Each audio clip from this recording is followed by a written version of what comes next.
Today you're going to learn how to paint an easy sunset sky complete with a cityscape. In this tutorial, I'll show you a few tricks on how to blend paint and what brush to use to get those crisp, straight edges in your cityscape buildings. Ready to paint a sunset-sational painting? Let's go! To paint in our sunset sky in all the colors, we're going to be using a 1/2 inch flat brush, but feel free to use any large flat brush that you have on hand. So first you're going to wet your flat brush in some water, and then you're going to pick up some Mars Black on that brush. And you're going to be applying it to the very top of our canvas in a back and forth stroke. Now this back and forth stroke is going to be helping us blend the colors as we move our way down the canvas.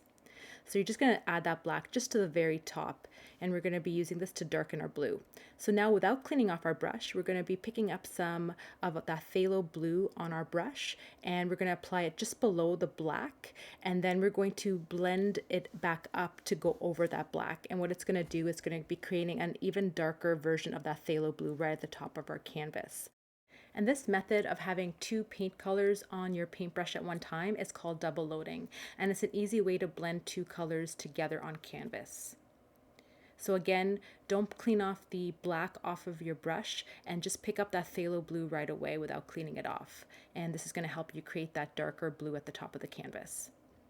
Here I'm picking up a little bit more phthalo blue because I want to add a little bit more of that vibrant phthalo blue below the darker blue that I added at the top. And I find here that to get those really seamless blends, I'm just working the paint over and over again with those back and forth strokes. And I've added a medium to my paints here before I started, and I'm going to show you that to the end of this video, which medium and how to add it in. And what this medium does is it extends the drying time of acrylics so it stays wet longer on canvas. And that way you can work it over and over again to keep blending and smoothing out those edges without it drying on you. So I find that it's a great tip to, if you want those really smooth edges and smooth blends, it's just to keep working it with your brush over and over again. So now I'm just picking up a little bit of titanium white on my brush without cleaning it off. So I still have that phthalo blue on my brush, and I'm double loading it with the titanium white, and I'm applying it below the phthalo blue that we added in the last step. And what this is going to do, it's going to be creating an even lighter version of that blue below it. Now when you find your paintbrush is running out of paint and your strokes are a little bit scratchy, just keep on reloading that paintbrush with more white, and keep on using those back and forth strokes to apply that paint to get an even lighter blue. As I was mentioning before, one of the keys to blending paint is just to keep working it while it's wet. And I find with acrylics, its fast drying time is both its weakness and its strength. It makes it much easier to work through different layers and not have to wait so long. But also when we want to blend it and we want that paint to stay wet for longer, it can be a challenge. But by simply knowing some tips and tricks of how to work with acrylic paint, for example, using our spray bottle trick or adding in a slow drying medium, it can help solve that problem and keep your paint wet for longer so you can blend that paint beautifully. On that note, if you have any additional tips and tricks of how you work with acrylics and how you get those even smooth blends, or how you work with the fast drying time of acrylics, please feel free to share them in the comments below. I'd personally love to learn new tricks. I'm a learner for life, and I'm sure other artists would love to learn as well. So please feel free to share your tips and tricks in the comments section below. So now I'm just picking up a little bit of medium magenta on my brush, and I haven't cleaned it off again. I'm going to leave whatever paint I have left on it, and I'm going to pick up that medium magenta, and this is going to help create a little bit of a purplish tone to our sky, which is going to be that combination between the blue and a nice pink in our sunset. And another little tip is I like to apply the paint downwards first. So I'll use those back and forth strokes to apply it to the bottom part below the color above. And then I'll take whatever paint I have left on my brush and then bring that back up. So those two pink colors blend in the middle beautifully. So essentially when blending two colors together, you want to avoid having two distinct blocks of color side by side. So instead what you want to do is you want to take the the top color, and then you want to apply the bottom color, and then in the middle between the top and the bottom, you want to blend those two colors together. So in the end, you're actually going to have three colors. You're going to have the top color, you're going to have the middle color, which is your blend between the top and the bottom, and then your bottom color. So that will, using that method will give you more smoother blends that aren't, and instead of blocks of color that are a little bit more harsh. So now we're going to move on to the next color in our painting, which is the red. So I'm actually going to clean off my brush this time instead of leaving on the paint, because what happens if you have too many paints on your paintbrush at one time, it can actually create a muddy color, and we want to avoid that.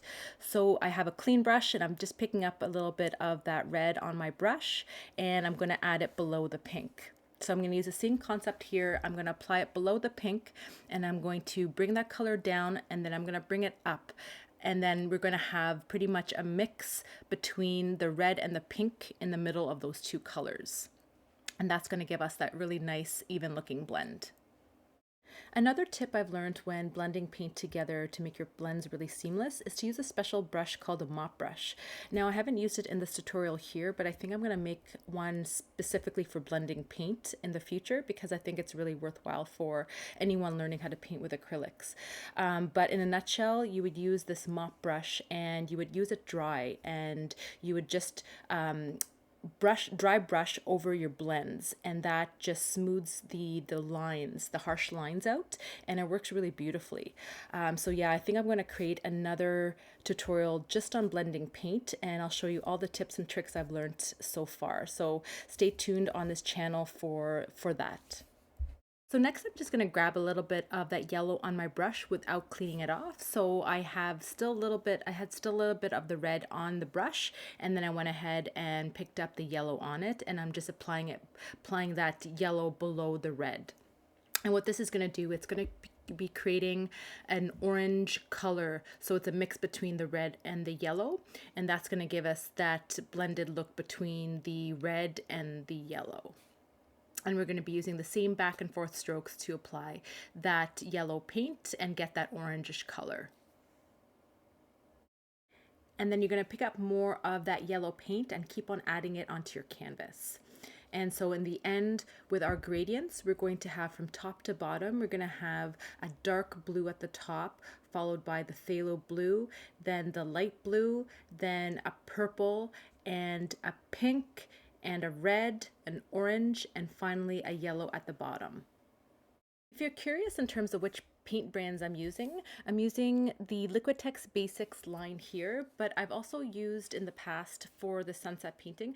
I've created another one with dollar store craft paint. So don't feel limited to using the Liquitex brands if you have another type at home, or whichever brands you already have and you can get your hands on, that will work perfectly fine. And in terms of also the coloration, sometimes different companies and brands name them a little bit differently. So for example, your phthalo blue in one company will be called something else in another one. So for that purpose, you can choose any blue, any pink, any red, and any yellow, white, and black that you can get your hands on in your paint brand that you have. So again, don't feel limited to use the brands that I'm using here. And that actually goes for any tutorial you do. You just try your best to match the paints as close as you can with whatever brands that you have already at home, or which ones you have access to at your local craft store. And then you can just paint with those. So that's just a simple piece of advice that I have for anyone out there who feel like they have to buy the exact brand that their instructor is using. So if you find your yellow is not as bright as you'd want it to be at the bottom, what you can actually do to fix that and make it a little bit more lighter or brighter yellow is grab a little bit of titanium white on a clean brush and just start to add a little bit of white to the bottom, and it's going to mix with your yellow that's already on your canvas, and it's going to be creating a little bit more of a brighter yellow. So you can do that. This is an optional step. If you like the way it looks already, then you do not have to do this step. And when you're happy with your sunset background, you're going to leave it to dry, and then we're going to come back once it's dry, and I'm going to show you how to paint our cityscape. Now, once your background is dried, we're going to come back and we're going to first sketch in our cityscape before painting it in. So for that, you're just going to need a ruler and a pencil or a Sharpie. I'm using a Sharpie here just so it's easier for you to see on camera, but I find a pencil actually better to use because if you don't like where you're going with something, you can always erase it right on your canvas. So for your buildings here, you can follow exactly the skyline that I've done here, or you can create any skyline. So another idea is actually to look at pictures of your own skyline in your own city. You can do a Google image search and find a nice one, and then you can use that as your inspiration. That way it's customized to your own city, or perhaps a city that you and your family enjoy traveling to, or where a family lives. So those are just some ideas of how you can customize this city background. But again, you can also use the same one that I'm using here if you want to as well. Now, the reason I like to do the sketch before starting is a personal preference. For me, I just like knowing where my sketch is going and have it laid out before I paint it in. But there are some artists out there who prefer not to do that, and that's totally fine. So for example, in this tutorial here, if you want to paint the building straight ahead without doing a sketch, go for it. There is no right or wrong way of doing art or painting. You just have to find an approach that works for best for you. So, and that goes for any tutorial that you do follow. You don't have to follow the instructor step by step. If there's an approach that works better for you, just go for it and kind of put your own flair to a tutorial or painting.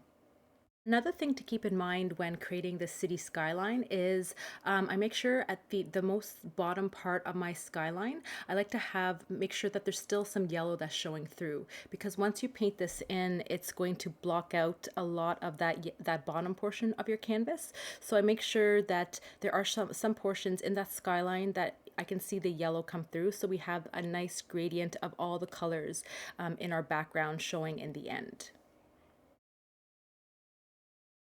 To paint in our city skyline, we're going to be using the same flat brush we used in our background, or if you have actually a smaller flat brush, that would actually work out really well too for the smaller buildings. And we're also going to be using a little bit of black paint that's been thinned down with water. I find for this technique to get those really crisp edges that are really smooth on your buildings, to work with a thinner paint will work beautifully. So simply just take some water and thin it down so it's like a thick ink, and then just pick it up on your flat brush. And for this technique, you're just going to be using the flat or chiseled side of your brush against the sides of your building, and then you're going to drag it across as I'm going to show you here. So you're going to use the chiseled edge right at the edge of the building, and then you're going to drag across. And what that's going to do, it's going to take advantage of the flat brush's straight edge, and you're going to like effortlessly get those straight edges, painting them in. What I also find helps is actually turning your painting as you go, so you can avoid having to move your hand in an awkward manner. So just simply pick up your painting and just move it around if it makes it easier for you to paint those edges in with your brush. Going to be going quiet for just a bit to paint in the rest of our city skyline, and then we're going to come back after that's done, and I'm going to show you how to create some really cool splatter stars at the top of our sunset sky.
So I got so excited about these splatter stars, I actually forgot to press the record button on my phone. Whoopsies. But that's okay. We can just, if you want to pretend like those stars and that moon does not exist at the top of our sunset sky, and I'm still going to show you step by step of how I created them. So let's do that together. Now to create these splatter stars, I use a really thinned down white paint. So all I do here is grab a tablespoon or a teaspoon of water, and I'm gonna add a little bit of titanium, like just a little small blob of titanium white. You can use any brand you have on hand, and you're gonna add that into your water.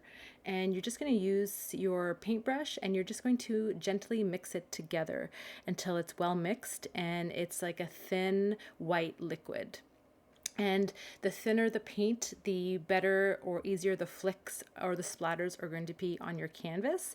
So yeah, you want it to be like a liquidy consistency. And then we're going to pick it up on our brush. So we're going to just dip it into the paint, and then we're going to I add a piece of paper here because I just want to make sure the splatter stars are not getting on my sunset below, and it's just going to protect it. And then I'm going to grab another brush here, and I'm going to tap that top brush that's been loaded with that watery white paint, and I'm going to tap it on the bottom brush, and that's what's going to create those splatter stars, and they're going to show on your canvas. And also to take note that it's a little messy, this technique. So if you have a table underneath that you don't want the white paint to get on, just make sure you protect it before you do this method, because it does kind of get everywhere. So simply just load your paint with that watery white paint, and then tap that paintbrush on another paintbrush, and all those splatter stars will be created on your canvas below. Now I find if you want to get really fine stars, just keep on tapping for a while. I find the first taps that you do, you'll get a little bit bigger stars, and then the more taps you do without reloading that paint, you're going to get even more finer stars. Now another way of creating those stars are to use a paint marker, a fine point paint marker. I grabbed these off of Amazon, and I'll add a link in the description below. And what this does is it gives you more dexterity with your hand rather than using a paintbrush, and you can just kind of dab them on in random places. But this again is totally optional. You can create the same effect with doing it with the splatter paint, but this is just, I wanted to give you another option of painting in your stars as well, because I found this technique worked quite well also.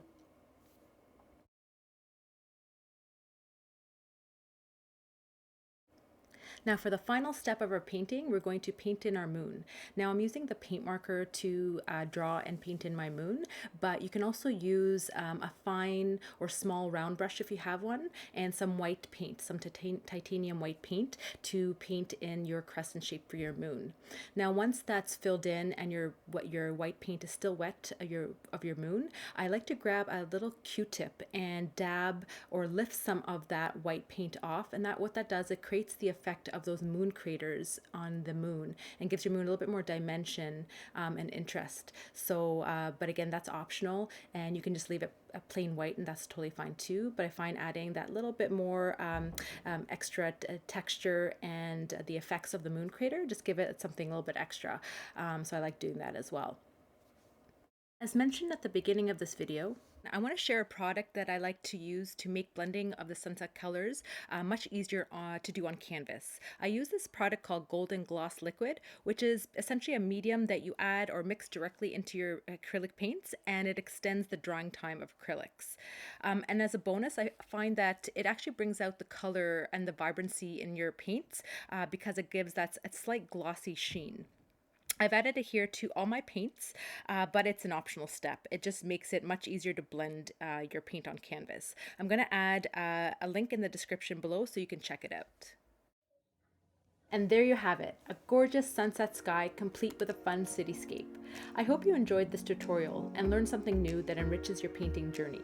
For more tutorials like this, you can subscribe to this channel. And until next time, keep painting!